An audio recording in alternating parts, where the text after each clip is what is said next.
Jornal da Manhã. Entrevista. 8h40. Esperada essa entrevista, não é? Faz tempo, hein? Faz tempo. Olha, eu tô... até comprei balinha, porque eu sei que ele gosta de balinha, pra ele não tossir. Eu já trouxe aqui o House. Que bom. Antônio Carlos Panunzio, 2 vezes prefeito da cidade de Sorocaba, em fases muito difíceis.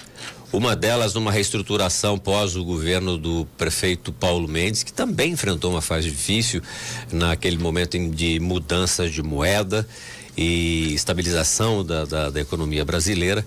E depois, no momento em que a Dilma fez milagres econômicos até se eleger. E depois que se elegeu, complicou a situação. Ele viveu o momento em que preparou todo o BRT da cidade. Todas as obras agora que se inauguram, inclusive essa do viaduto Dini, empréstimos internacionais, mesmo depois de ter deixado a prefeitura com todos os projetos prontos, a prefeitura precisava da autorização do Senado. Sorocaba ou qualquer município pode emprestar 3 vezes o seu orçamento, e Sorocaba estava muito confortável. Mas como o Brasil tinha um problema complicado na soma global, Panunzio estava como representante à época do governo do estado de São Paulo, foi ao Senado, José Serra, batalhou e conseguiu. Então, essa estação de tratamento de água da Vitória Régia também foi um planejamento daquele momento. Então, assim, você não conseguiu inaugurar muitas coisas, mas há de se fazer justiça. É um prazer tê-lo aqui hoje, Panunzio. Primeiramente, muito obrigado a você, Kiko, Rosana, a Jovem Pan Sorocaba, por me permitir essa oportunidade aqui de voltar e rever aqui os amigos que a gente tem. Foram momentos bastante difíceis, mas emocionantes, porque conseguimos superar dificuldades, as adversidades e, sobretudo, entregar àquele que veio me suceder uma Sorocaba que não estava destruída do ponto econômico, do ponto de vista econômico financeiro. Estava muito bem, conforme depois ficou claramente definido, inclusive pela aprovação das contas pelo Tribunal de Contas do Estado de São Paulo. Aliás, você não tem nenhum processo, né, Panunzio? De processo dessa gestão, nenhum processo de improbidade, nada disso, porque, evidentemente, nós sempre procuramos fazer as coisas em conformidade com a lei. Não obstante, a lei como está, a lei de improbidade como está... E é essa lei complicada. Constante, essa lei é muito complicada para gestor e quem autoriza despesas na administração pública, seja um secretário, seja o prefeito e até mesmo o governador. Porque, às vezes, algumas interpretações diferentes do ponto de vista de soluções encaminhadas podem colocar alguns óbices na aprovação de contas, no Tribunal de Contas, e mesmo o Ministério Público pode se posicionar sobre alguma coisa. Agora, é importante perceber se houve dolo, se não houve dolo.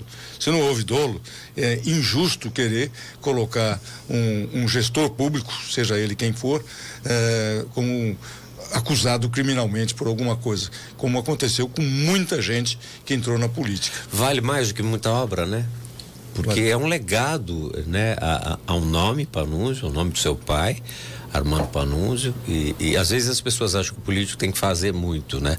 Aparentemente fazer muito. Você fez muito, só que nem sempre você conseguiu inaugurar. Você planejou, você fez, estruturou e o outro inaugurou. Outros inauguraram. Isso é o que deve acontecer normalmente na administração pública. Evidente que se as circunstâncias não tivessem sido tão difíceis, nós teríamos muito mais obras mesmo do ponto de vista concreto do que tivemos. Mas a grande obra, vamos dizer assim, da minha gestão foi a questão da probidade, da seriedade, como nós tocávamos a administração em Sorocaba. Panunzio, eu estava falando até com o Tarso que lhe assessora nesse momento, e nós vamos falar, né, este trabalho incrível que você está fazendo de apoio ao candidato Eduardo Leite, governador do Rio Grande do Sul, na prévia do seu partido, do PSDB. Ele disputa com amazonense, o Arthur Virgílio, né? O Tasso Gereissati abriu mão em favor ao Eduardo Leite, governador do Rio Grande do Sul, e o governador de São Paulo, Jorge Dória. Mas antes disso, né?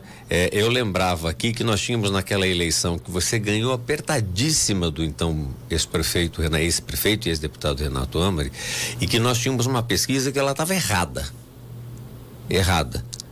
E você venceu a eleição por 6.000 e poucos votos, né? E eu falei, nossa, ele não vai vir a Ipanema, a Jovem Pan, porque deve estar, obviamente, falar, pô, esses caras armaram, né? E me prejudicaram, né? No dia seguinte da eleição, você estava lá. Então, eu tenho por você sabe disso, nós temos uma amizade de muitos anos, eu tenho um profundo respeito e já disse que a minha única frustração é não ter sido secretário do governo do Panunzio, nenhum dele. Mas, quem sabe na próxima encarnação, né, Panunzio? Ué, nada óbvio, até que seja honesto mesmo. Né? Pois você pode ser candidato. Mas é difícil, é muito difícil pensar nisso. Bom, você está numa batalha importante, né? A gente sente, nós temos, eu queria, Tasso, quanto tempo tem o discurso do Eduardo Leite falando do Mário Covas? 2 minutos. 2 minutos. Eu vou passar esse discurso pro meu querido Grilo, para ele compartilhar a voz e o áudio para quem está nos assistindo. Eu vou passar para o Pedro, porque eu acho muito interessante a participação de alguém que conviveu com o Mário Covas menino, né, enquanto menino, e de repente, né, tá aqui o vídeo. Deixa eu ver se é esse aqui mesmo. Vamos lá. Para não passar o vídeo errado, né, tá? Se é esse aqui, será? É que desapareceu o seu nome. É 974 o número? Isso. Então é isso aqui, mas vamos lá. Eu vou baixar o vídeo. Já estou transferindo para o nosso querido Pedro Oliveira. A verdade sempre ama a política. Vamos lá. Vou mandar para o Pedro Oliveira para que ele possa Pedro Esmeraldo Oliveira. E como é que tem sido essa jornada em favor do Eduardo Leite, que a gente vê crescendo fora do partido e dentro do partido? Olha, tem sido assim, eu diria emocionante, para usar assim um termo bem adequado. Mexe com as nossas emoções. Eu vou falar um pouco primeiro daqui da nossa atuação na região sudoeste. Como é que você caiu nessa história, entrou nessa história? Bom, primeiro é o seguinte, eu conheci já o Eduardo Leite quando eu era prefeito. O Eduardo Leite, prefeito nesse último mandato meu, o Eduardo Leite era prefeito em Pelotas. E ambos ocupamos éramos integrados com a Frente Nacional de Prefeitos, com vice-presidência. Eu tinha de uma área, ele tinha de outra. Sei. Então tivemos alguns 2, 3 encontros, não mais do que isso. Mas depois disso, eu vim conhecer mais de perto o Eduardo já quando ele estava se colocando como pré-candidato a presidente da República. E aí só fez crescer a admiração. Nós pudemos analisar o trabalho dele lá no Rio Grande do Sul. Hoje, sem dúvida alguma, pelos institutos de pesquisa. Ele é querido lá, porque assim a gente vê o Dória aqui, pelos funcionários públicos, mesmo fazendo o trabalho incrível que ele fez com as vacinas, ele tem uma rejeição grande demais. Mas é que são personalidades diferentes. O Eduardo Leite é hoje o governador mais bem avaliado do país, segundo os institutos de pesquisa. Perfeito. Quando ele deixou a prefeitura de Pelotas, ele saiu com 88% de ótimo e bom. Isso é uma marca fantástica. E sem reeleição, né? Não quis reeleição. Ele não quis reeleição, como também não quer agora, né? Como também não quer, certo? Então ele tem assim uma marca muito positiva. É jovem, 36 anos de idade, mas ao mesmo tempo já acumula uma experiência invejável. Veja, ele foi vereador, presidente da Câmara, prefeito e agora governador. Então, veja, é um currículo fantástico do ponto de vista da experiência política e administrativa. Você não acha difícil qualquer cargo executivo ser... eu garanto que o seu segundo mandato de prefeito, ele foi um mandato diferente porque você não tinha sido vereador nem deputado. O fato de você ter sido deputado e voltado a ser prefeito é diferente, né? Muito diferente, muito. A experiência no legislativo nos ensina muito, viu? Mas muito. Principalmente nessa questão da convivência, na questão de aceitar os pontos de vista ou ideias diferentes daquela que você está defendendo como legítimas também. Isso é fundamental na política. Você não pode criminalizar o adversário porque ele pensa diferente. Pelo contrário, você tem que buscar os pontos de conciliação que certamente pode encontrar com qualquer outra área. E isso é que está fazendo a diferença para o Eduardo Leite. Ele é um político que agrega, ele atrai as pessoas. O discurso dele, a forma como ele se comportou em todos os cargos que ele ocupou e a postura dele na presente conjuntura, não do confronto, de agredir, de achar que o outro é adversário, então é bandido e tem que ser massacrado. É inimigo. É totalmente diferente. Ele é o senhor acha que o PSDB tem desgaste e ele poderia, como uma terceira via, quebrar esse desgaste? Eu não tenho nenhuma dúvida. Ele poderia, mas ele, somente ele. Não dá para pensar uma terceira via hoje entre os candidatos do PSDB que não seja Eduardo Leite, até por conta do perfil. Eu não vou aqui falar, o Arthur Virgílio foi meu colega na Câmara, foi prefeito de Manaus, é um parlamentar ativo, combativo, fala muito bem, essa coisa toda. Mas não está, vamos dizer assim, nesse périplo todo aí para chegar a ganhar as prévias do PSDB. Eu acredito que a disputa está mais acirrada entre realmente o governador Dória e o governador Eduardo Leite. Você acha que o Arthur Virgílio em algum momento pode abrir a sua disputa em favor de um dos candidatos? Eu acredito até que possa acontecer isso, porque já aconteceu no passado, não é a primeira vez que o Arthur Virgílio se coloca como candidato. Mas abrir mão de uma disputa para apoiar, já fez o Tasso Gereissati, o senador Tasso Gereissati, ex-governador, um político de renome nacional, senador da República, evidentemente, e que já declarou apoio ao Eduardo Leite. Eu vou pedir permissão ao senhor. O Tasso, que é o seu assessor, tem um vídeo muito interessante em que o Eduardo Leite fala sobre o Mário Covas. É um vídeo bastante emocionante. Quem está nas redes sociais, no YouTube ou no Facebook, acompanhando o Jovem Pan Sorocaba Oficial, vai poder ver, e quem não estiver vai obviamente ouvir este conteúdo. Vamos ouvi-lo?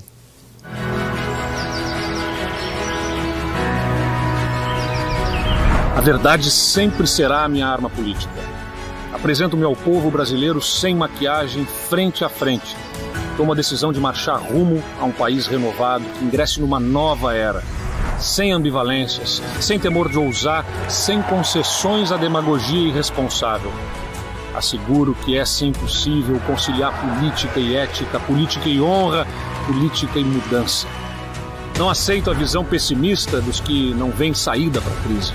Confio no país e na nossa capacidade de decisão. Não podemos permitir que o futuro seja a grande vítima do presente. Ou revertemos os indicadores sociais negativos e as perdas de poder real de compra dos salários, ou não nos enganemos, o fantasma dos demagogos, dos ditadores, do autoritarismo ganhará corpo. Desigualdade não se corrige com estagnação. Corrige-se redistribuindo a renda e crescendo ao mesmo tempo. Levanto meu olhar para além do horizonte do cotidiano conturbado e reafirmo a mais profunda crença no Brasil e nos brasileiros. Vamos juntos fazer do Brasil a terra de esperança renovada, em que a sociedade brasileira possa frutificar no caminho da dignidade, do desenvolvimento e da democracia. Esse texto que eu acabei de dizer não é meu, mas me representa. Ele é de um famoso discurso chamado Choque de Capitalismo, proferido por Mário Covas quando se lançou candidato a presidente em 1989. Covas foi o primeiro presidente do PSDB. Gente do PSDB, de todos os recantos desse país. Nesse ano, agora mesmo em outubro, eu estou completando 20 anos de filiado ao PSDB. E o Brasil, infelizmente, completa 20 anos sem Mário Covas. Covas morreu no ano que eu nasci para a política. Ele se tornou um grande exemplo, uma inspiração. Foi social, liberal, democrata e progressista. Construiu pontes na política para erguer cidadãos na vida. Covas foi um grande homem do passado que deixou grandes ideias para o futuro. E é para o futuro que a gente deve andar. Chega desse país que está aí, chega do Brasil que já foi. Nós vamos sim, juntos, fazer um grande sonho. Vamos fazer juntos o Brasil que nós podemos ser.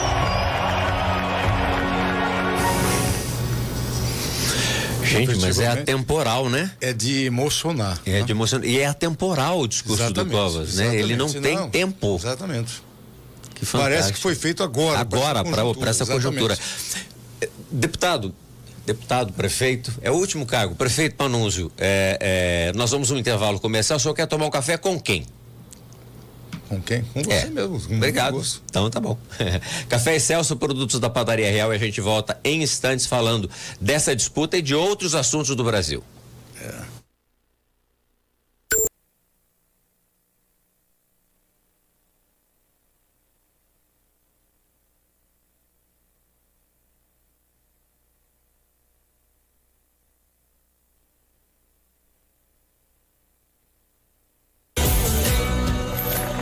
Café Excelsior lança sua loja online para o delírio dos apreciadores de um café de qualidade. Agora você pode comprar online toda a linha de produtos: café em grãos, torrado e moído, a exclusiva linha de café em cápsulas compatíveis com o sistema Nespresso e microlotes de cafés premiados. Gostou da novidade? Acesse loja.cafeexcelsior.com.br. Aproveita que o frete é grátis para todo o estado de São Paulo nas compras acima de R$50. loja.cafeexcelsior.com.br.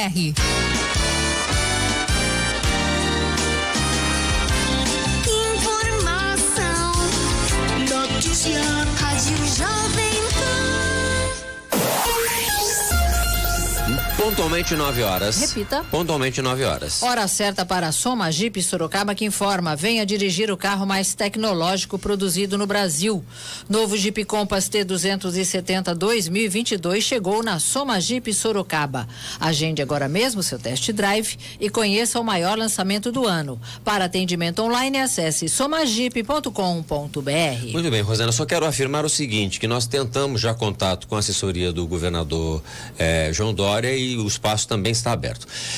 Deputado Panunzio, prefeito Panunzio, como é que aconteceu essa relação Panunzio Eduardo Leite, e quais são os números que pareciam tímidos e agora um crescimento robusto do Eduardo Leite? Exatamente, eu queria exatamente dizer isso.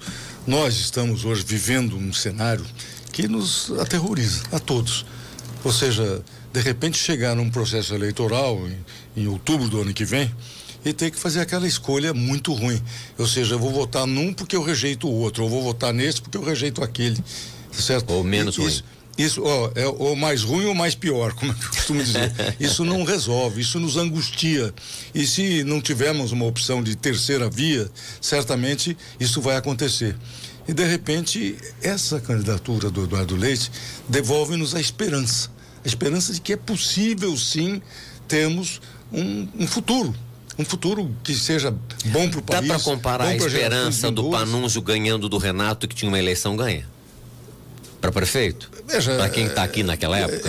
Eu não coloco o Renato como meu adversário naquela época como um panorama assim ruim como eu coloco hoje. Sim, esses dois que estão polarizando. Dois ruins, perfeito. Tá certo. Mas assim, resultado de eleição. Resultados, eu acho que até não será assim tão apertada quanto foi.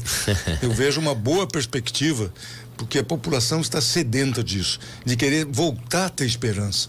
A população não quer continuar com essa rejeição, esse antagonismo que existe hoje na política. E, de repente, isso pode ser o fator decisivo e nós vamos ter realmente um presidente. Você tem pesquisa interna já desses de correligionários, de estados? Temos estado por estado. Como é que está o resultado hoje? Tá muito bom, está muito favorável. Está favorável. Na imensa maioria dos estados, eu posso começar a elencar aqui do Rio Grande, Santa Catarina, Paraná, vou pular São Paulo, porque São Paulo está nessa coisa. Pode ir para o Mato Grosso do Sul, pode ir para Minas Gerais, pode ir para o Ceará, pode ir para Bahia. Esses estados todos, os diretórios já se manifestaram favorável ao Eduardo Leite. Ele hoje já tem maioria nesses estados, mas São Paulo tem um peso. O São Paulo é 32%. E ele não escorrega em discurso, né? Ele não escorrega. O discurso dele é maravilhoso, é um discurso sereno, tranquilo e sempre assim com aquela auréola de esperança de que tudo que a gente quer de bom é possível sim. Deputado Panunzio, é uma situação bastante complicada. Os deputados de São Paulo, há uma série de medidas que a Assembleia Legislativa votou antes da eleição para prefeito e agora novamente que cria uma situação muito difícil para o servidor público e a rejeição do governador é realmente alta. Porém, o número de emendas parlamentares é milionária para os deputados paulistas. Federais paulistas, aqueles que irão votar dentro da Convenção Nacional. O senhor acha que isso pode ser revertido? Porque é em novembro. E aí, será que esses parlamentares vão ter as emendas em janeiro, em março, abril, para a eleição deles? Veja, tudo precisa ver o seguinte, que o que está sendo prometido não são apenas as chamadas emendas impositivas. Na verdade, são transferências de recursos para atender vamos dizer assim, as solicitações dos parlamentares e também dos prefeitos. E agora, isso ser usado como uma arma numa campanha interna do partido não é democrático. Mas é normal. Não é. Mas olha, não é o ideal. Quando você tem uma disputa interna, como a gente está tendo no PSTB, o ideal seria que, através de discursos propositivos, todos os candidatos se colocassem perante o eleitorado. O eleitorado que eu digo é do PSDB. Perfeito. E, no entanto, a gente está vendo um processo aqui em São Paulo muito diferente. Agora, eu fui parlamentar 16 anos da minha vida, tá certo? O senhor foi líder da oposição durante o governo Lula, o segundo governo Lula. Fui líder da oposição, fui vice-líder do governo Fernando Henrique, eu ocupei posições importantes na Câmara. O senhor foi presidente da Comissão de Relações Internacionais e de Defesa. E vice-presidente no desenvolvimento urbano e interior. Eu ocupei posições importantes e fiz um trabalho, tenho consciência disso. E sou, graças a Deus, tem um trânsito em Brasília que nenhum deputado na história de Sorocaba, talvez só o Teodoro Mendes, tenha igualado este trânsito ao senhor. Eu sou reconhecido pelo trabalho e pela seriedade com que sempre eu pautei meus atos. Reconheço que o ex-deputado, amigo nosso, Teodoro Mendes, ex-prefeito de Sorocaba, esteve em Brasília, ele ocupou uma das posições mais importantes, que foi a presidência da Comissão de Constituição e Justiça, e efetivamente marcou posição naquela época. Mas o senhor ocupou mais posições, isso é verdade. Fiquei mais tempo que ele também, né? Eu preciso dizer isso, né? Agora, como é que o senhor analisa o posicionamento? O senhor foi parlamentar com o Jair Bolsonaro, ele é a mesma pessoa? Eu acredito que, infelizmente, o Bolsonaro, deputado, que era um deputado, como a gente, sem querer ofender ninguém, é do baixo clero, né? Do baixíssimo clero, tá certo? Não participava de colégio de líderes, não participava de debates importantes, ou seja, tinha uma atuação praticamente zerada na Câmara, a não ser de briguinhas internas com componentes. Ele é uma figura rasa. Do PSOL, o PT, é uma figura muito rasa, muito. E, infelizmente, o presidente da República, Bolsonaro, continua sendo aquela mesma pessoa. Ele não evoluiu. Então é muito difícil que uma pessoa sem qualificações, como é o caso dele, possa exercer bem a presidência da República. Eu tenho 4 minutos com o senhor. Michel Temer, o que o senhor achou daquele momento? Parece que o presidente aí deu uma certa acalmada. O que o senhor achou deste episódio para a República? Eu vou dizer a você o que eu disse para o Michel Temer quando ele estava na presidência e eu estava lá em Brasília, representando o governo do estado de São Paulo. Eu disse a ele um certo momento que a gente esteve junto, eu disse: olha, presidente, o senhor está vivendo uma situação sui generis. Nunca uma pessoa numa situação tão adversa no cenário político, estava aquela coisa toda de o procurador-geral querendo prender o presidente, querendo destituir o presidente, essas coisas todas. Mas nunca uma pessoa numa situação tão adversa fez tanto pelo país como o senhor está fazendo. Vamos lembrar aqui que ele estabeleceu aí a questão dos gastos com a saúde, os gastos de saúde. Teto agora que estão estourando, né? A primeira reforma da Previdência. Elaborou a reforma que não foi votada. Foi uma pena, né? Aquilo prejudicou reformas que nenhum presidente com tanta articulação poderia ter avançado. E vamos dizer, ele também apaziguou a situação da política no Brasil naquele instante, que vinha de um momento de muita turbulência, até que culminou com a questão do impedimento da presidente Dilma, né? Agora, como é que a senhora avalia esse momento da CPI da Covid? Veja, ficou muito claro, muitas coisas complicadas. Eu tenho visto muito pouco, mas eu entendo que a CPI se perdeu divagando sobre os mais variados temas e investigações em áreas que não tinha nada, inclusive, a ver com a questão de como é que nós estamos respondendo às necessidades do país nesse momento de crise pandêmica. No ping-pong agora, exatamente. Ciro Gomes. O Ciro, eu conheço o Ciro, tá certo? O Ciro é intempestivo, ele é uma pessoa bem intencionada, é sério, foi um bom administrador, foi um parlamentar também combativo e respeitado, mas ele é intempestivo. É difícil saber o que vai acontecer com o Ciro hoje ou amanhã. Amoedo. O Amoedo não conheço, praticamente dito, não conheço. Lula. O Lula eu conheço bem, eu não votaria, nem tanto não é pela pessoa do ex-presidente Lula, mas é que o PT, enquanto partido, assumiu uma postura e até hoje não fez um meia-culpa daquela barbaridade que foram vamos chamar assim, a estruturação de um sistema de corrupção dentro do Estado brasileiro. Eu acho que é muito difícil que a gente possa amanhã ou depois mostrar admiração por um candidato que tem essas características. O senhor é extremamente pontual nos seus compromissos, eu tenho 1 minuto. Quem poderá estar, o Eduardo Leite estará em Sorocaba, o local ainda não está definido. Quem poderá estar acompanhando este evento neste domingo? Bom, certamente nós vamos ter o pessoal que vem com o próprio Eduardo, vamos ter aqui o ex-deputado Floriano, que foi secretário do Geraldo Alckmin, vamos ter o prefeito de Santo André, o Paulinho Serra, e personalidades do PSDB que nós estamos chamando da região.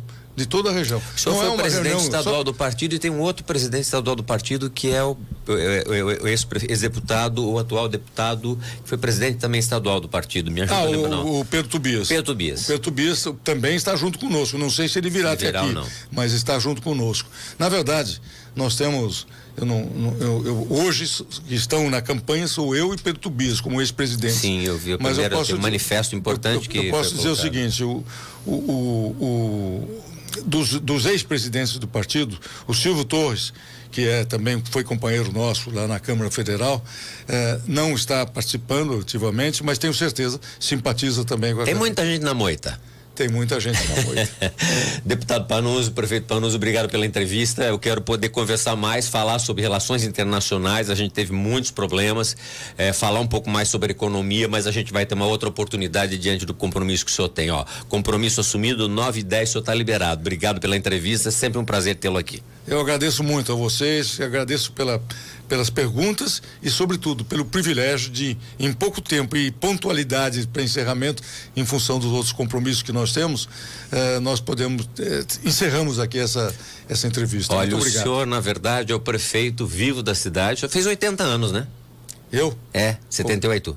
78. 78. Se Deus quiser, ainda vou chegar aos 80. Ah, vai. O senhor é de 43. A data das prévias, acho que é importante. A data da prévia? É novembro, né?